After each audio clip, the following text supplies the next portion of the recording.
வருண் சக்கரவர்த்திக்கு ஏன் சார் வந்து மேன் ஆஃப் த சீரிஸ் கொடுக்கல? You are the man of the சீரிஸ்ல, you are the magician of the series. வேற என்ன சுப்பீரியர் அவார்ட்? இப்போ நேற்று கிளென் பிலிப்ஸ் எடுத்தாலோ இல்ல வந்து ரச்சின் ரவீந்திரா விக்கெட் எடுத்தாலோ ஒரு 50 ரன் சேவ் பண்ண மாதிரி இல்லையா, ஒரு டெரிபிக் கேட்ச் பிடிக்கிற மாதிரிலாம். அப்போ போலருக்கு இம்பார்ட்டன்ஸ் கொடுக்க மாட்டேன்றாங்கன்னு எனக்கு தெரியல. இந்த குல்தீப் கூகுளிஸை வந்து சரியா போடல, கான்பிடென்டா நான் சொல்லியிருந்தேன். என் வாய் அடங்குற மாதிரி அந்த கூகுளிலேயே போட்டு ரச்சின் ரவீந்திராவை எடுத்துட்டாரு. மார்க்கெல்னு ஒரு போலிங் கோச்சை பிடிக்கிறாங்க.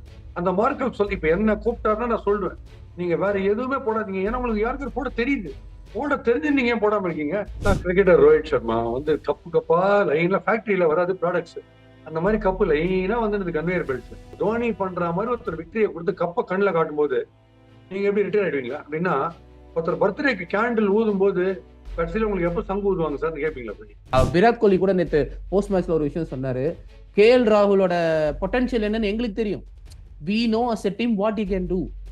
அது இன்னைக்கு ப்ரூவ் ஆயிடுச்சுல sir. Do or die, cup வரப்போதா வரப்போறது இல்லையா அப்படின்ற ஒரு சிச்சுவேஷன். மீதி கட்சியில் இருக்கிற 3 பேர் ஒரே பால்ல அவுட் ஆகிறதுக்கு ரெடியா இருக்காங்க. இத்தனைக்கும் 1 ரன் per பாலோட கம்மியா இருக்கு.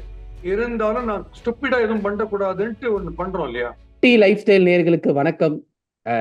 இந்தியா ஜெயிக்கும் அப்படின்னாலே வந்து பாஸ்கி சார் வந்து ஃபயரா வந்து நிறைய பஞ்சஸை வந்து நமக்கு போடுவாரு. நம்ம ப்ரெடிக்ஷன்ல நடந்த எல்லா விஷயமும் அப்படியே நடந்திருக்கு. உடனே வந்து நம்மளோட கமெண்டேட்டர் இப்பொழுதைய ஜோசியர் பாஸ்கி சார் வெல்கம் பண்ணிடலாம். சார் வணக்கம். வணக்கம் வணக்கம். மறுபடியும் டாஸ் தோத்துட்டோம் சார், 15 டாஸ் தோத்துட்டோம் சார். ஆனா வந்து நீங்க போன மேட்ச் நம்ம டிஸ்கஸ் பண்ணும்போது செமிஃபைனல் அப்போ சொன்னீங்க, டாஸ் டசன்ட் மேட்டர், ஒரு பெர்ஃபார்மன்ஸ் இருந்தா வந்து இந்த மாதிரி ஒரு டீம் ஆடினாங்கன்னா தட் டசன்ட் மேட்டர் அப்படின்னாங்க. பட் இந்த ரச்சின் ரவீந்திரா கொஞ்ச நேரம் பயம் புத்திட்டாரு. அதுவும் சமி வேற வந்து போட அடிக்கவுடனே எனக்கு லைட்டா வந்து என்னப்பா இது ஆஸ்திரேலியா ஃபைனல் மாதிரி ஆயிருமோ அப்படின்ற மாதிரி இருந்துச்சு. பட் வருண் சக்கரவர்த்தி எனக்கு தெரிஞ்சு நிறைய டிபேட்ஸ் வந்து நேற்று வந்து பண்றாங்க சார். நம்மளும் பேச போறோம் த அட்வான்டேஜ் அது இதுன்னு சொல்லிட்டு. பட் என்னை பொறுத்த வரைக்கும் ஒரு இது என்னால அக்செப்டே பண்ணிக்காத முடியாத விஷயம் வந்து வருண் சக்கரவர்த்திக்கு ஏன் சார் வந்து மேன் ஆஃப் த சீரிஸ் கொடுக்கல 3 மேட்ச்ல? நான் அவருக்கு அனுப்பிச்ச message morning, you are the man of the சீரிஸ்ல, you are the magician of the series. வேற என்ன சுப்பீரியர் அவார்ட்? தேங்க்யூ அம்ஸ்டர் மார்னிங். அதாவது நீங்க கேட்டீங்க இந்த டாஸ் தோக்குறது. ஸோ சிம்பு ஸ்டைல்ல சொல்லணும்னா டாஸ் யார் ஜெயிக்கிறான்றது முக்கியம் இல்ல, மேட்ச் யார் ஜெயிக்கிறான்றது முக்கியம், கப்பு யார் தூக்குறான்றது தான் முக்கியம். அதை நம்ம பண்ணி காமிச்சிட்டோம். நம்பர் 1. வருண் சக்கரவர்த்தி என்னைக்குமே நான் பார்த்திருக்கேன், people are easily carried away by the number of runs. நீங்க ரன்ஸ் ஒரு ஆள் வந்து 1000 ரன் கூட அடிக்கலாம். எவ்வளவு பெரிய பிஸ்தா போல்டா இருந்தாலும் மேக்ஸிமம் 10 விக்கெட் தான் எடுக்க முடியும். அப்போ அதுல விக்கெட் எடுத்து யார் மேட்சை மாத்தணும் அவனுக்கு தான் ஜாஸ்தி இம்பார்ட்டன்ஸ் கொடுக்கணும். இந்த போலர்ஸ் பக்கம் மேன் ஆஃப் த மேட்ச் கொடுக்கறது அது எல்லாமே ஒரு கசப்பா இருக்கும் எல்லாருக்கும். என்னன்னு எனக்கு புரியல. ஒரு விக்கெட் நீங்க எடுத்தீங்கன்னா கிட்டத்தட்ட ஒரு பெரிய, இப்ப நேற்று கிளென் பிலிப்ஸ் எடுத்தாலோ இல்ல வந்து ரச்சின் ரவீந்திரா விக்கெட் எடுத்தாலோ ஒரு 50 ரன் சேவ் பண்ண மாதிரி இல்லையா, ஒரு டெரிபிக் கேட்ச் பிடிக்கிற மாதிரிலாம். அப்போ போலருக்கு இம்பார்ட்டன்ஸ் கொடுக்க மாட்டேன்றாங்கன்னு எனக்கு தெரியல.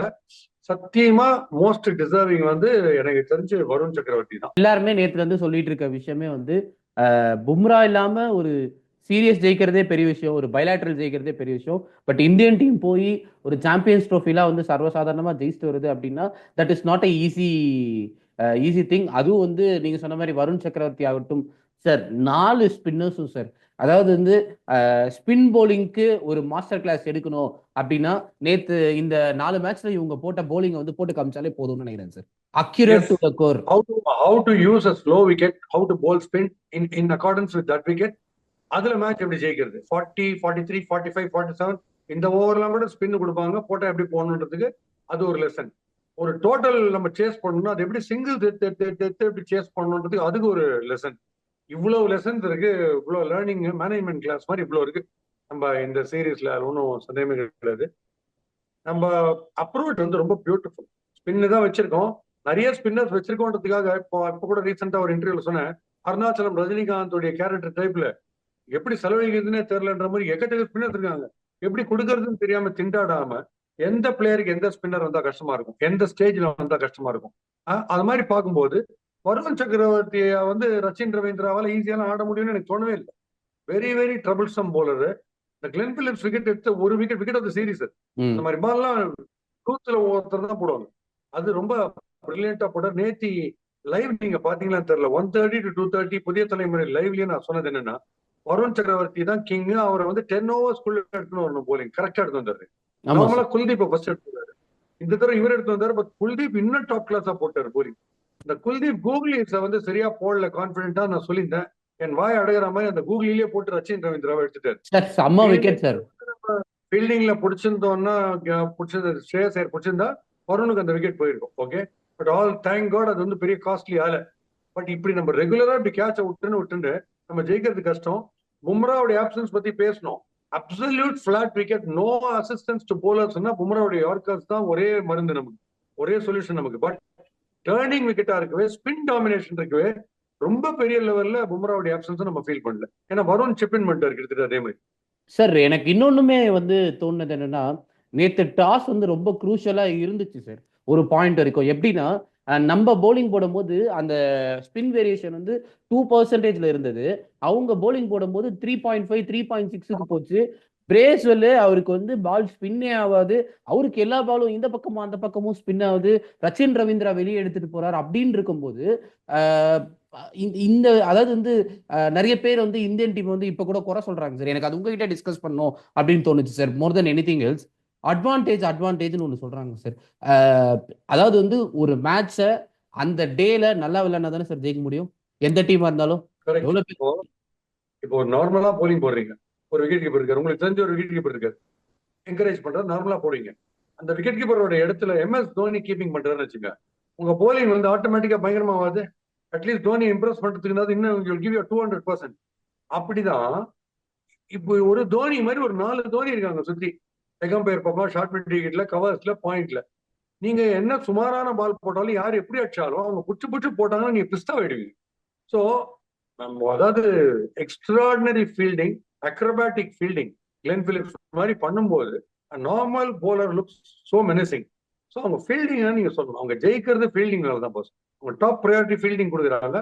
ஸோ டீம் மேனாவும் இருக்காங்க எல்லாரும். டாப் ஃபீல்டர்ஸ் இருந்தால் you're giving credit to your bowler and discredit to the batsman. அதனால சூப்பர் ஃபீல்டர்ஸா இருக்கிறதால டீம் டெரிஃபிக்கா கம்பைன் ஆகுது. நம்ம டீம்ல ஃபீல்டிங் சுமாரா இருந்தே கம்பைன் ஆகுதுன்னா ரோஹித் சர்மாவுடைய வைப்ஸ் பிரமாதமா இருக்கு டீம்லன்னு அர்த்தம். சுமாரான ஃபீல்டிங், பும்ராவும் இல்ல, அப்படியும் ஜெயிக்கிறோம்னா எக்ஸ்ட்ராடனரியா 4 பேர் ஸ்பின்னு டு த ஃபீல்ட். ஒவ்வொரு ஃபீல்டரையும் ஒருத்தர் கவர் பண்ண வேண்டியிருக்கு. ஒருத்தர் போலிங் போட்டாருன்னா ஷமி காட்டன் பால் பிடிக்கிறதுக்கு பின்னாடி ஒருத்தர் வர வேண்டியிருக்கு, இல்ல அம்பையராவது பிடிக்க வேண்டியிருக்கு. அதுக்கப்புறம் வேற ஒரு இடத்துல ஒருத்தர் ஃபீல்டிங் பண்ணா அவரை கவர் பண்ண வேண்டியிருக்கு. லெக் சைட்ல பால் ஸ்பின்னர் போட்டாருன்னா கேஎல் ராகுல இன்னொரு ஸ்டாண்ட் பை விக்கெட் கீப்பர் பின்னாடி பிடிக்க வேண்டியிருக்கு.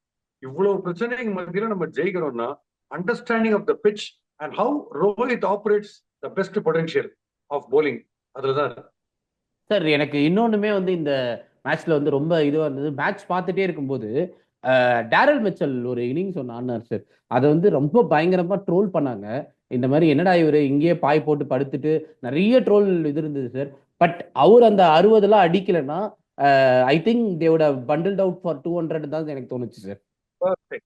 என்ன ப்ராப்ளம் சார், இப்ப வந்து 4 பேருமே qualitative pass, above distinction mark. 4 ஸ்பின்னரோட குவாலிட்டி, 2 பேர் நாகிங். ஒரு காயினை வச்சீங்கன்னா கூட அந்த இடத்துல நறுக்குன்னு போடுற 2 நாகிங் ஸ்பின்னர்ஸ். ஒருத்தர் வந்து லெப்ட் ஆர்ம் தூக்கி ஃபிளைட் பண்ற பால் எந்த பக்கம் வரப்போகுதுன்னு தெரியல. வருண் சக்கரவர்த்தியோட ஆக்ஷன்ல இருந்தே ஒண்ணுமே புரியல. இவ்வளவு பிரச்சனைகள் ஒரு ஸ்லோ டேர்னிங் கிரிப்பிங் விக்கெட்ல இருக்கும்போது எதிரணில யாருமே அங்க சரியா நிக்கல, ஒருத்தருக்குமே ரீட் பண்ண தெரியலன்றுச்சு. இவருக்கு இந்த இன்னிங்ஸ் தான் ஆடி ஆடுவார், வழி கிடையாது. அது ஆடினாரு. But our கம்ப்ளீட்டாவே guessing லாட்டர். ஒரு 30 ரன்னுக்கு அப்புறமாவது அவருக்கு is not is eye into the ball. அவருக்கு தெரியணும் எந்த பாலை சூஸ் பண்ணலாம் அடிக்கிறதுக்கு. அவருடைய இன்னொரு ப்ராப்ளம், எல்போ லாக் ஆகி ஸ்ட்ரெயிட்டாவே தான் ஆடுவார். நேற்று கூட நான் சொன்னேன் லைவ்ல, தோனி யூஸ்ல ஒரு ஃபீல்டர் வந்து ஸ்ட்ரெயிட்டா சைட் ஸ்கிரீன் கிட்ட வைப்பாரு தெரியுமா, அந்த மாதிரி வச்சு அடுத்தலாம் டேரல் மிச்சல். நேரம் ரொம்ப ஸ்ட்ரெயிட் ஆடுவார். அவருக்கு அக்ராஸ் நேற்று ஒரே ஒரு ஷாட் அடிச்சாரு, ரொம்ப ஆச்சரியம். அவருக்கு அதை அடிக்க வராது. ஸோ டேர்னிங் விக்கெட்ல he was all at sea. அவருக்கு ஒண்ணுமே புரியல. ரோல் பண்றவங்க பண்ணலாம் ரைட்டு, பட் இது என்ன பிரச்சனை, ஒரு ஸ்டேஜுக்கு அப்புறம் கொஞ்சம் அடிக்க ஆரம்பிச்சிடும். அன்னைக்கு வில்லியம்சன் கூட இறங்கிட்டாரு பாருங்க அடிக்கணும்னு ஃபர்ஸ்ட் டைம் கவுண்டர்ல. அதனால அவர் அதை பண்ணிருக்கணும். ஏன்னா 111 பால் ஆடிருக்காரு. ஒரு 70 பாலுக்கு அப்புறமாவது கொஞ்சம் அடிக்க போகணும். இல்ல ஆனா இன்னொரு 30 ரன் வந்திருக்கும். அதுதான் நம்ம கவலையப்படாதீங்க. எங்க ஷம்மி இருக்காரு ஸ்லாக் ஓவர்ஸ் போறதுக்கு, ஷார்ட் பால் போட்டு 6 கொடுப்பார். மார்க்கெல்னு ஒரு போலிங் கோச்சை பிடிக்கிறாங்க. அந்த மார்க்கெல் சொல்லி இப்ப என்ன கூப்பிட்டாருன்னா நான் சொல்றேன், நீங்க வேற எதுவுமே போடாதீங்க. ஏன்னா உங்களுக்கு யாருக்கு போட தெரியுது. போட தெரிஞ்சு நீங்க ஏன் போடாம இருக்கீங்க? Good length and short ball போட்டீங்கன்னா மேல வரும் பால் விசிபிலிட்டி 100%. தட்டினா யார் தட்டினாலும் 6. அந்த பாலை தவிர்த்து தான் ஆகணும். அதனால அதை போடுறாங்க. ஏன்னு எனக்கு புரியும். சார் எனக்கு வந்து ரொம்ப இதுவா இருந்தது. தம்பி லாஸ்ட் ஓவர் போட வராரு, லாஸ்ட் கொஞ்சம் போட வராரு. அவர் பால் அடிக்க அடிக்க நீங்க தான் சார் எனக்கு ஞாபகம் வரீங்க. அப்படியே சொன்னாரு இப்ப இந்த மனுஷன் லாஸ்ட்ல கொடுக்கறதுக்கு. இல்ல அந்த அந்த இடத்துல சாரி டு இன்டரப்ட் கோகுல், என்னன்னா ஹர்திக் பாண்டியாக்கு என்ன இருக்கு ரிமைனிங் ஆமா ஓவர்ஸ். சார். அப்போ ஷமிக்கு ஒரு ஓவரை கம்மி பண்ணிட்டு 48 and 50 வந்து ஹர்திக் வந்திருக்கணும். ஹர்திக்கு ஸ்லோ ரன் போட தெரியுது, அவரும் பைத்தியக்காரத்தனமா பவுன்ஸ் பண்ணுவாரு. ம். பட் ஆஃப் லேட் பாக்குறேன், சுத்தி முடிச்சப்பறம் பால் போகுது மெதுவா. அந்த ஸ்லோ ரன் நல்லா போடுறாரு. நல்லா போடுறாரு சார். இன்னொன்னு நேத்து miss not mister trick actually. அக்ஷருக்கு வந்து கையில ஒரு அடி பட்டுச்சு சார். அதனால ஈ அதனாலதான் குடன்ட் கம்ப்ளீட் த 2 overs. ஆமா அதான் போட முடியல, கரெக்ட். ஸோ அதனாலதான் போட்டாங்க. ஓவர் டிபெண்ட் தான் ஷமி. கடைசி ஓவர்ஸ்ல நல்லதே கிடையாது. அவருக்கு வந்து யார்கர் போட மாட்டேன்றாரு. அவர் யார்கர் அவரே ரியலைஸ் பண்ணி 2 ஷார்ட் பால் அடிச்சப்புறம் யார்கர் லைன்ல போடும்போது பாருங்க 1 ரன் 2 ரன் தான் போகுது. அதை அவர் மறந்துடுறாரு. பட் அவருக்கு நான் ஹேட்ஸ் ஆஃப் சொல்றது என்னன்னா, அவரே இன்ஜினியர்ல திரும்பி வர்றாரு. வந்துட்டு அவருக்கு பாவம் நேற்று கையில வேற கார்டன் போர்டுல வெட்டிச்சு, பயங்கர ப்ளீடிங். லாஸ்ட்ல போட்டுன்னு வந்துட்டு திருப்பி கிரிக்கெட் ஆடுறது ஒரு தனி லெவல் அபவ் ஹியூமன் ஸ்பிரிட் ஒன்று வரும். அதுக்கு ஷமி ஹேட்ஸ் ஆஃப். சார் இந்தியாவோட பேட்டிங்க்கு வந்தோன்னா சீரியஸ் ஃபுல்லா ஆடல. அவ்வளவுதான், இந்த மேட்சோட ரிட்டையர்ட் ஆக போறாரு, தோத்தாலும் ஜெயிச்சாலும் ரிட்டையர்ட் ஆயிடுவாரு அப்படி இப்படின்னாங்க சார். வந்து ஒரு புல் ஷாட் ஒன்று ஆடினாங்க சார். அந்த மனுஷன் வந்து இன்னும் நான் 2 வருஷம் ஆடுவேன்டா, நான் இங்கதான் இருக்க போறேன். ஈவன் அவர் விக்கெட் விக்கெட் ஆனது கூட ஒரு ரன், என்ன சொல்றது, ஒரு ரன் ஆஃப் பிளேல அவுட் ஆன மாதிரி தான் சார் இருந்தது. ஏன்னா விக்கெட் விழுந்துருச்சு, ஒரு 2 விக்கெட், ஸ்ட்ரைக் ரொட்டேட் ஆகல. You wanted to like play it in. So அப்படிதான் அவுட் ஆனாரு ரோஹித் சர்மா. பிஸ்தா கிரிக்கெட்டர் தல்ல சார். கிரிக்கெட்டர் ரோஹித் சர்மா வந்து கப்பு கப்பா லைன்ல ஃபேக்டரியில வராது ப்ராடக்ட்ஸ். அந்த மாதிரி கப்பு லைனா வந்து கன்வேயர் பெல்ட்ஸ்ல இந்த இடத்துக்கோ வேர்ல்ட் கப், இந்த இடத்துக்கோ ஐபிஎல் குத்துனே இருக்காரு. அவரை போய் கலடா பண்ணீங்கன்னா, அவர் வந்து நேற்று எப்படி அடிக்கணும்னு, நீ என்ன வேணா கலடா பண்ணு, இந்த முதல் 10 ஓவர் நான் அடிப்பேன் அப்படின்னு நான் சொல்ற ஸ்லோ தியரியும் வேணான்னு அடிக்கிறார். ஆனா ஒருத்தர் பெர்மிட்டட் போல இப்படி அடிக்கிறதுக்கு அவர் வந்து பிரமாதமா அடிக்கிறார். நீங்க அவர் கப்பு கொண்டு வந்து கொடுக்குற சமயத்துல அந்த கப்புக்கு ரிஜாய்ஸ் பண்ணாம ஜாலியா இருக்காம, India should be a positive country, we should rejoice. So ஒருத்தர் வந்து ஒரு பிரமாத சக்சஸ் இல்ல கப்பு கொடுத்து டோர்னமெண்ட் அடிக்கிறார், கண்டினியூஸ் விக்டரிஸ். அதுல லா ஆஃப் ஆவரேஜஸ்ல உதப்படணும். இதெல்லாம் தாண்டி பும்ரா இல்ல, ஒரு ஃபீல்டிங் சைடு ஒரு தோனி பண்ற மாதிரி ஒருத்தர் விக்டரியை கொடுத்து கப்பை கண்ணில் காட்டும் போது நீங்க எப்படி ரிட்டையர் ஆயிடுவீங்களா? அப்படின்னா ஒருத்தர் பர்த்டேக்கு கேண்டில் ஊதும் போது கடைசியில உங்களுக்கு எப்ப சங்கு ஊதுவாங்க சார் கேட்பீங்களா? அது வந்து அப்படிதான் சார் செலிப்ரேட் பண்ண இருந்துச்சு. வேண்டிய அங்க போய் பேசுவீங்க. சோ ஏன் நமக்கு செலிப்ரேட் பண்ண தோணல? இட்ஸ் பாசிட்டிவ் கண்ட்ரின்னா செலிப்ரேட் பண்ணணும், இன்னொருடைய சக்சஸ், இன்னொருடைய ஹாப்பினஸ். நான்லாம் அப்படியே குஷி ஆயிட்டு ப்ரெடிக்ட் பண்ற விஷயங்கள் கரெக்டா வருது. சுரேஷ் கிருஷ்ணா எனக்கு ஆக்டோபஸ்னு ஒரு பேர் வச்சிருக்காரு. ஏன்னா நான் அதை கரெக்டா கேட்கிறாரு, நான் சொல்றேன்ட்டு. இதுல நான் அறிவு ஜீவின்னு நான் சொல்லி வரல, நான் சொல்றது பியூர்லி இன்ட்யூஷன்ல சொல்றேன். கிரிக்கெட் ஆடி இருக்கிறதுனால பேக் பை அனாலிசிஸ் இப்படி நடக்கும்னு நான் சொல்றேன். சோ நம்ம வந்து ரிஜாய்ஸ் பண்ணோம். அவர் ரிட்டையர் ஆனா ஆள் என்ன, உங்களுக்கு முதல் 10 ஓவர்ல கண்ணாப்பனா அவர் வழியா ரன்ஸ் வருதுன்னா அவர் இருந்துட்டு போட்டோம். அவர் வேஸ்ட் சைஸ் 46 இருந்துட்டு போட்டோம், எனக்கு கவலை கிடையாது. Is giving result. இப்படி என்னன்னு இது என்ன ரேம்ப் வாக்கிங் கார்டில் செலக்ட் பண்றீங்க? எனக்கு ஒண்ணுமே புரியல. ஜெயிக்கணும், கேப்டன்சில பிரெயினை காட்டணும். The way handle spinners, is field settings, batting order கொடுக்கறது, உதப்பட்ட டாஸ் சரி ரெடியா இருக்காரு. நீ பேட்டிங் கொடு, எனக்கு நீ பவுலிங் கொடு, எப்பவுமே நான் ஜெயிச்சுட்டு போறேன். சேஸ் பண்ணுமா அடிக்கிறேன், சிங்கிள் செட்டே சேஸ் பண்றேன். டிஃபெண்ட் பண்ணுமா எனக்கு தெரியும் எப்படி எப்படி விக்கெட் எடுக்கணும். இதோட என்ன ஒண்ணு கேப்டனுக்கு சார் இந்த Rohit Sharma is phenomenal player sir. நேற்று நானும் என் ஃப்ரெண்டு பேசிட்டு இருக்கும்போது அவன் சொன்னா, இந்த ஐபிஎல்ல யாரா நல்லா விளையாடுவா, யாரா வந்து மோஸ்ட் டேஞ்சரஸ் நீ நினைக்கிற, நிறைய பிளேயர்ஸ் இருக்காங்க. நான் சொன்னேன் sir, Rohit Sharma, Virat Kohli is more dangerous than any players. ஏன்னா அவங்க இனிமே இந்தியன் டீம்ல ஆட போறது கிடையாது. There is nothing to lose. அப்போ அவங்க என்ன மாதிரி ஒரு மெனசிங்கான மைண்ட் செட்ல வந்து ஆடுவாங்க. போடா நான் அடிக்க போறேன் அப்படின்னு சொல்லிட்டு. So that would be very very dangerous அப்படின்னு தான் சார் எனக்கு தோணுச்சு. அவர் நேற்று அந்த போஸ்ட் மேட்ச்ல கூட சொல்லியிருந்தார் சார், நான் என் டீமுக்காக இப்படி ஆடணும்னு முடிவு பண்ணேன், அதை நான் ஃபாலோ பண்ணேன். வேர்ல்ட் கப்லேயே வந்து என்ன இது ஆடுறதுக்கு ஒரு தைரியம் வேணும், but my team to back me. Sir முதல் பால்ல இருந்து ஒரு கேப்டனு நான் அடிப்பேன், நீ அவுட் ஆனா அவுட் ஆயிட்டு போறேன் அப்படின்னு சொல்லிட்டு ஆடுறது வந்து it is not easy sir. எப்பயுமே அழிக்கவே இல்லையே. அவர் இருக்கும்போது ஸ்லோ ரன் ரேட்ன்ற பேச்சே இல்ல. சாதா போலர்ஸ் இல்ல, ஷாயின் அப்ரீதி, மிச்சல் ஸ்டார்க், இந்த மாதிரி போலர்ஸை இறங்கி தூக்கி அடிக்கிறாரு. நேற்று இந்த கொசு தட்டுற மாதிரி நசீம் கான் வச்சார் பாருங்க அந்த பாகிஸ்தான் மேட்ச். அந்த மாதிரி நேற்று அந்த ஸ்மித்ன்றவர் நேத்தியே இருக்கிறாரு கிரிக்கெட்ல இருந்து. இனிமேல் வேணாம் கிரிக்கெட், இந்த மாதிரி ஒருத்தர் வச்சாரு, நான் வரல கிரிக்கெட், அவர் நேத்தியே கிரிக்கெட் விட்டு பாருங்க. ஏன்னா அவர் செகண்ட் பேஸ் கொண்டே வரல போலிங்க்கு. ஸோ இந்த மாதிரி டிமாரலைஸ் பண்றது ஒரே ஒரு விஷயம். சஞ்சு சாம்சன் டைப்ல இந்த லெக் சைட்ல பவுன்சர் அடிச்சு சிக்ஸ் அடிக்கணும்னு பார்க்க வேண்டிய அவசியம் நேற்று நடிச்சார் பிரமாதமா. ம் அவுட் ஆன பால் டவுன் த லெக் சைடு இறங்கிட்டார். அவர் ம் பிளாட்டிஷா அவுட் ஆப்ஷன் போடுறாரு. ம் ரோஹித் சர்மாக்கு இருக்கிற ரெப்பர்டார் ஆஃப் ஸ்ட்ரோக்ஸ்ல எக்ஸ்ட்ரா கவர்ஸ் மேல ஈஸியா அடிச்சுக்கலாம். அது ஏன் லெக் சைட்ல அடிக்கணும்னு போனாருன்னு எனக்கு தெரியல. பட் ஒரு 4-5 ஓவர் ரொம்ப டைட் ஆயிடுச்சு. ஆமா சார். இந்த இடத்துல தான் நமக்கு வந்து ராபர்ட் பாண்டோன்னு ஒருத்தர் இருக்காரு. நீங்க நம்பர் 1ல இருந்து நம்பர் 11 வரைக்கும் நீங்க என்ன எப்ப வேணா நீங்க அனுப்புங்க. உங்களுக்கு என்ன தேவை? வின்னு தானே. நான் என் டெம்பரமெண்ட் என்னுடைய பெஸ்ட் டெக்னிக் இந்த வேர்ல்ட்ல வச்சு நான் ஜெயிச்சு கொடுக்குறேன். நான் பேரே சொல்ல வேணாம், நீங்க யாருன்னு கண்டுபிடிச்சிருப்பீங்க. ராகுல் கே சார். எல் ராகுல். KL ராகுல் is KL Ratna அவார்ட்ல KL Ratna அவார்ட்னு தனியா ஒண்ணு கொடுக்கணும். Is a genius. அவ்வளோ டைட்டா போடுற சாண்ட்னர் தான் நான் சொன்னேன் ப்ரெடிக்ஷன்ல ஜாகிரதை ஆடணும். அந்த சாண்ட்னரை உள்ள வந்து 2வது ஓவர் செட்டில் கூட ஆல. ஒருத்தர் இறங்கி அப்படி ஒரு 6 யாராலே அடிக்க முடியுமா? சாண்ட்னர் சார் யாரா ட்ரை பால் பண்ண? உள்ள வருது சார், இன்சைடு. சோ அது அது என்ன கான்பிடன்ஸ், என்ன டெக்னிக், ஐ ஹேண்ட் ஐ கோஆர்டினேஷன், ஃபுட் மூவ்மெண்ட் எப்படி இருக்கணும் அந்த 6 அடிக்கிறது.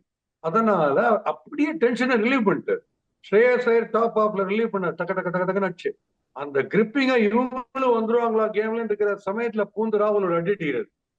அப்புறம் ஹார்திக் பாண்டியா கலகுறாரு. இதுதான். சோ ஒருத்தரை மிஞ்சி ஒருத்தர் பண்ணிக்கினே இருக்காங்க. சின்ன சார் பார்ட்னர்ஷிப், எனக்கு சின்ன சார் டாக்ஸ். எனக்கு ஒரு விஷயம் தோணுச்சு சார். என்னன்னா, முன்னாடி நம்ம கிட்ட ஒரு டோனி இருப்பாங்க சார். ஒரு டோனி வந்து அவரு காமா இருப்பாரு, போடுற திடீர்னு போடுற போலர் அடிப்பாரு, எல்லாம் பண்ணுவாங்க சார். இப்போ வந்து ஒரு 3-4 டோனி இருக்கிற மாதிரி இருக்கு சார். அக்ஷர் பட்டேல் வராரு, அப்படியே அமைதியா சோக்கப் பண்றாரு, அவர் ஒரு பக்கம் ஆடுறாரு. மிடில் ஆர்டரே அப்படி பாக்குறதுக்கே அவ்வளவு இதுவா இருக்கு சார். KL ராகுல் என்ன வேணா பண்ணு, ஐ எம் தேர், நான் வந்து எண்டு வரைக்கும் எடுத்துட்டு போவேன். ஹார்திக் பாண்டியா அந்த ஒரு ஒரு ஒரு டோனி ஒரு ஹிட்டிங் ஃபார்முக்கு வருவார்ல சார், வந்து எந்த பால் போட்டாலும் நான் அடிப்பேன் அப்படின்னு சொல்லிட்டு ஆடுறது இருக்குல்ல சார். அதை பார்க்கும்போது ஒரு மாதிரி ஐ ஃபெல்ட் இட் சார். என்னன்னா, வாட் இப்போ டோனி ஆகட்டும், கோலி, இவங்கெல்லாம் வந்து என்ன கொண்டு வந்திருக்காங்க அப்படின்னா, they made this player sir. Virat Kohli கூட நேற்று போஸ்ட் மேட்ச்ல ஒரு விஷயம் சொன்னாரு. KL ராகுலோட பொட்டன்ஷியல் என்னன்னு எங்களுக்கு தெரியும். We know as a team what you can do. அது அது இன்னைக்கு ப்ரூவ் ஆயிடுச்சுல சார். அவரு நேத்து ஆஸ்திரேலியா நாக்ல it's difference sir. Not scoring 100, it's a beautiful knock sir. Adapting to கண்டிஷன்ஸ்ல இது வந்து crunch situation. Do or die, cup வரப்போதா வரப்போறது இல்லையா அப்படின்ற ஒரு சுச்சுவேஷன். இங்க பின்னாடி நமக்கு பின்னாடி பிளேயர் கிடையாது. கடைசி ரெகக்னைஸ்ட் பேர் நான் ஜடேஜா தான். இல்ல நான் ஹார்திக் பாண்டியாக்கு அப்புறம் ரொம்ப கம்மி பேட்டர்ஸ். மீதி கட்சியில இருக்கிற 3 பேர் ஒரே பால் அவுட் ஆஃப் ரெடியா இருக்காங்க. அந்த லெவல்ல இருக்கும்போது என்ன டெக்னிக்கை யூஸ் பண்ணணும், டெம்பரமெண்ட்டை யூஸ் பண்ணணும், எப்படியாவது டார்கெட் அச்சீவ் பண்ணிடணும். இத்தனைக்கும் 1 ரன் பர் பாலோட கம்மியா இருக்கு. இருந்தாலும் நான் ஸ்டூப்பிடா எதுவும் பண்ணக்கூடாதுன்ட்டு ஒண்ணு பண்றோம் இல்லையா? அங்கதான் KL ராகுலோட thinking cap is brilliant. So Akshar பட்டேலா இருக்கட்டும், ராகுலா இருக்கட்டும், அவங்க டெக்னிக்குள்ள ஒரு ஒரு இன்பில்ட் கூல் இருக்கும். அந்த கூல், ஹிடன் கூல் இருக்குல்ல, அதுதான் நம்ம காரணம் அடிக்கிறது. நீங்க சொல்ற மாதிரி கரெக்ட். கிட்டத்தட்ட தோனி மாதிரியே பண்றாங்க. தோனியோடைய பழகி பழகி பழகி இது வந்திருக்கும், இந்த கூல் வந்திருக்கும் கண்டிப்பா. சார் ஸ்ரேயஸ் ஐயர் வந்து அவர் வந்து இந்த டாப் அந்த நம்பர் 4 வந்து இந்தியாவுக்கு வந்து ஒரு மிகப்பெரிய பிரச்சனையா இருந்தது சார். 2019 3D 3D இது வேணா போடவா, ஸ்பெக்ஸ் வேணா போடவா, எவ்வளோ பிரச்சனை ஆயிடுச்சு சார். ராய்டு, தினேஷ் கார்த்திக் எல்லாரையும் யூஸ் பண்ணாங்க sir. But Shreyas Iyer number 4 செம்ம பிளேயர் சார். உண்மையிலே நேத்து கூட அவருக்கு ஒரு டிராப் சான்ஸ் இருந்தது, இதெல்லாமே பண்ணாரு. பட் அவர் ஒரு பக்கம் ஆடிட்டே இருக்காரு சார். ஸ்ரேயஸ் ஐயர் ஹையஸ்ட். அந்த லெவல்ல எப்ப கிரைசிஸ் வருதோ டாப் ஆர்டர்ல உள்ளுக்குள்ள போந்து ஆஸ்திரேலியன் டைப்ல ஃபர்ஸ்ட் பால் பவுன்சர்னா உட்காடிப்பாங்க 2 for 3ல. க்ளோஸ் அப் போட்டீங்கன்னா 6 அந்த மாதிரி ஆடுறது. அவருக்கு எதோ வந்து வீக்னஸ் சொன்னாங்களோ அதுக்கு அதை ஸ்ட்ரென்த்தா கன்வெர்ட் பண்ணிட்டு ஷார்ட் பால் தானே போடுற. அவருக்கு இப்போதைக்கு ஒரு வீக்னஸ் என்ன கண்டுபிடிக்கிறாங்க, ஒரு 30-35 வந்தப்புறம் திருப்பி வந்து ஓல்ட் பால்ல பவுன்ஸ் பண்றாங்க. அத வந்து லஸ்டியா பவர்ஃபுல்லா அடிக்க கத்துக்கணும், ஃபென்ஸை கிளியர் பண்றதுக்கு. இல்ல அழகா கிளைட் பண்ணும். இந்த ஒரு விஷயத்த ட்வீக் பண்ணாருன்னா finished. Absolute straight trademark number 4 அவர் தான், நம்பர் 5 அவர் தான் அப்படின்ற மாதிரி ஆயிப்போச்சு. அவரும் கரெக்டா அண்டர்ஸ்டாண்ட் பண்ணிக்கிறாரு கேமை. அவரால் ரொம்ப ஈஸியா இன்னும் கொஞ்சம் டெம்பரமெண்ட் ஃபைன் டியூன் பண்ணா பினிஷரா வந்துட முடியும் வில்லியம்சன் மாதிரி. ஏன்னா கரெக்டா அடிக்கிற ஸ்ட்ரோக்ஸ் எல்லாமே 6 கிளியர் பண்றது எல்லாமே சூப்பரா இருக்கு. பட் இதுதான் நேத்தி ஆடினது ஃபுல் பிளடா புல் பண்ணாம ஜஸ்ட் ஷாட் ட்ரில்லிங் போல லைட்டா டேப் பண்ணது. அதனால அது கேட்சா போச்சு. அதனால அதே have extraordinary fielders like Glenn Phillips ஒரு பக்கம், இந்த பக்கம் ரச்சின் ரவீந்திரா, வில்லியம்சன் நேற்று இருந்தா அவர் ஒரு டெரிபிக் ஃபீல்டர், சாப்மேன் ஒருத்தர் பண்றாரு. எல்லாமே எக்ஸ்ட்ராடனரியா பண்றாங்க ஃபீல்டிங். ஸோ அவங்களுடைய ஃபீல்டிங்ல கிரவுண்ட் ஃபீல்டிங் எதெல்லாம் 3 அதை 2 ஆகுறாங்க, 2 1 ஆகுறாங்க. அது பண்றதுனால தான் ப்ரெஷர் ஜாஸ்தி ஆகுது. நம்ம வந்து ஆன் ஆர் ஓன் போலிங் ஜட்டு ஒருத்தர் தான் தடுக்கிறார், அக்ஷர் பட்டேல் ஓரளவு தடுக்கிறார். மற்றபடி மீதி 2 bowlers திருப்பி அடிச்சா வேற ஒருத்தர் பின்னாடியே வரணும் எனக்கு பிடிக்கிறது, அது கஷ்டம். அங்க நீங்க என்ன ஆகும், சிங்கிள்ஸ் கொடுத்து ப்ரெஷர் ஈஸ் பண்ணினே இருக்கீங்க, புடிச்சு போட்டுனே நீங்க, அதுதான் ஆச்சு நமக்கு. ஏன்னா எங்க அடிச்சாலும் புடிச்சிடுறாங்க அப்படின்ற ஒரு சுச்சுவேஷன் கிரியேட் பண்ணும்போது ப்ரெஷர் ஜாஸ்தியாகும். 4-6க்கு போகணும். நேற்று ஆஸ்கிங் ரேட்டுக்கு தேவையில்லை, இருந்தாலும் நம்ம அந்த 4-6க்கு போக வேண்டி வருது பிகாஸ் ஆஃப் தேர் ஃபீல்டிங்.